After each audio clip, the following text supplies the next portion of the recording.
Dear Governor Abbott, today is October 18th, 2002.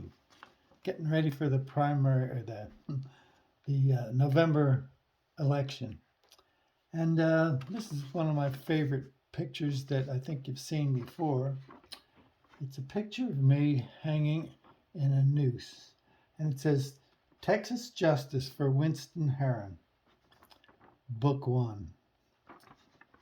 In the course of my investigations and litigation of 7 cases in Texas courts as attorney pro se related to Montgomery County Court Number 3 case 19-03-04047, I've concluded that the only way I can prosecute my allegations and accusations against the Montgomery County Mafia is to convince all registered voters to vote to replace Attorney General Ken Paxton in the November 2022 midterm election.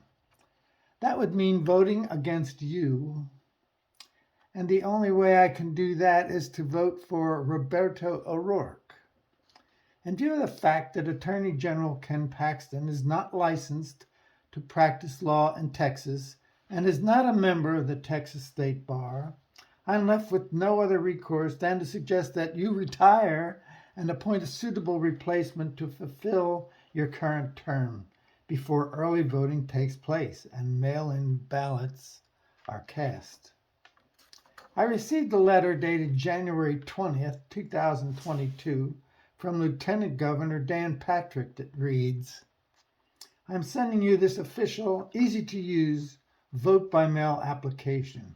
Simply complete and return the enclosed application in the reply envelope provided by February 4th, 2022, and you may vote in the comfort and safety of your own home while avoiding crowded polling places during the early voting period on Election Day.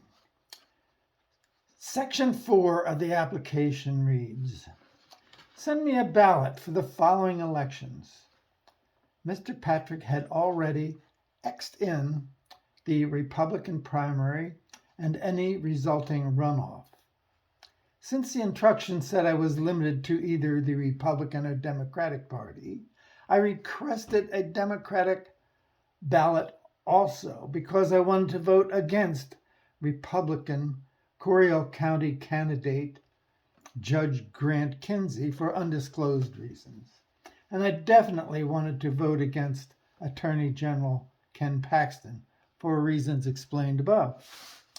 After being disenfranchised from voting in Montgomery County primary, where my homestead is located, I could not vote against anyone in the Montgomery County Mafia that was running for re-election.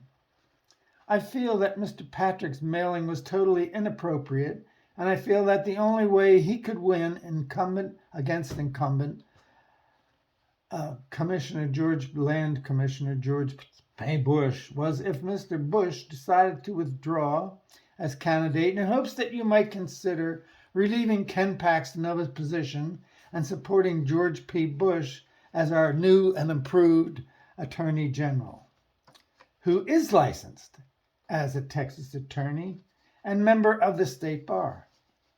My only recourse is to vote for Beto O'Rourke. I will do everything in my power to ensure that Attorney General Ken Paxton gets the shaft. Anyway, this script is repeated below this recording, so to take out all the errors and to make sure my message gets across to you. Thank you for listening, and all my constituents. Thank you.